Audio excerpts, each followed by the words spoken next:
সীমাদেশ বক্তব্য রাখছে আমাদের বিদ্যালয়ের সহকারী শিক্ষক জনাব লুৎফা আক্তার। জনাব লুৎফা আক্তার।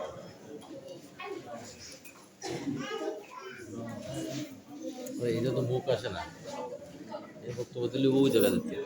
2025 সালের এসএসসি শিক্ষার্থীদের বিদায়ী আয়োজনের অনুষ্ঠানে আমাদের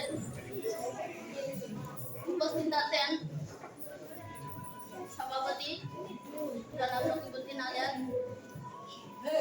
উপস্থিত আছেন সম্মানিত প্রধান অতিথি এবং সাবেক সভাপতি জনাব বাচ্চুল তামালদার, উপস্থিত আছেন আমাদের বিশেষ অতিথি জনাব হাফেজ মোহাম্মদ সাইফুল ইসলাম, উপস্থিত আছেন সম্মানিত আমার সহকর্মীবৃন্দ, উপস্থিত আছেন অভিভাবকবৃন্দ এবং আরো উপস্থিত আছেন আমার প্রাণপ্রিয় ছাত্রছাত্রী। সকলকে জানাই আমার সালাম ও শুভেচ্ছা। আসসালামু আলাইকুম। আজ এই প্রিয় প্রতিষ্ঠান থেকে তোমরা আনুষ্ঠানিকভাবে বিদায় নিতে যাচ্ছ। সময়ের প্রয়োজনে আমাদের চলে যেতে হবে বৃহত্তম দিগন্তের বাণী। এভাবে আমাদের নিয়তিতে আসা যাওয়ার পর্বই শুরু হয়। আসা যাওয়ার পর্ব আমাদের দীর্ঘ 5 বছর অতিক্রম করে এই পর্যায়ে আমাদের পৌঁছাতে হচ্ছে। আগামী 10ই এপ্রিল তোমাদের এসএসসি পরীক্ষা শুরু হবে। এই পরীক্ষার পূর্বে এবং পরীক্ষা চলাকালীন কিছু নিয়মকানুন তোমাদের অনুসরণ করতে হবে।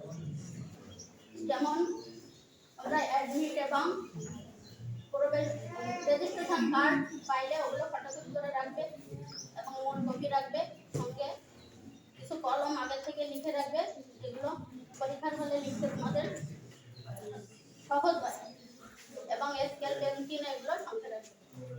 পরীক্ষা যেদিন শুরু হবে তার কম করে হলেও আধা ঘন্টা আগে তোমরা পরীক্ষার হলে উপস্থিত থাকবে এবং কোনো অন্যায় দুর্নীতির সঙ্গে জড়িত থাকবে না, যেমন কোনো নকল করা বা কারো খাতা দেখে লেখা, কারো খাতা টানাটানি করা, এগুলো করবে। পরবর্তীতে যদি পরীক্ষার হলে কোনো সমস্যা হয় সেক্ষেত্রে তোমরা কক্ষ পরিদর্শক থাকবে, তাদের সহযোগিতা নেবে এবং বিনয় ও নম্র ব্যবহার করবে। এবং আমি আরো বলতে চাই, প্রথম দিন তোমাদের বাংলা পরীক্ষা, ওই পরীক্ষার দিন 7টা প্রশ্ন লিখতে হবে তোমাদের। অনেক মেধাবী স্টুডেন্ট আছে যারা সময়ের অভাবে লিখে কভার করতে পারে না। এই জন্য আমি বলবো তোমরা প্রথম থেকেই সময়ের সঙ্গে তাল মিলিয়ে লেখার চেষ্টা করবে এবং প্রত্যেকটা প্রশ্নের উত্তর দিবে। যে প্রশ্নটা লেখা শুরু করবে তার ক খ গ ঘ ধারাবাহিকভাবে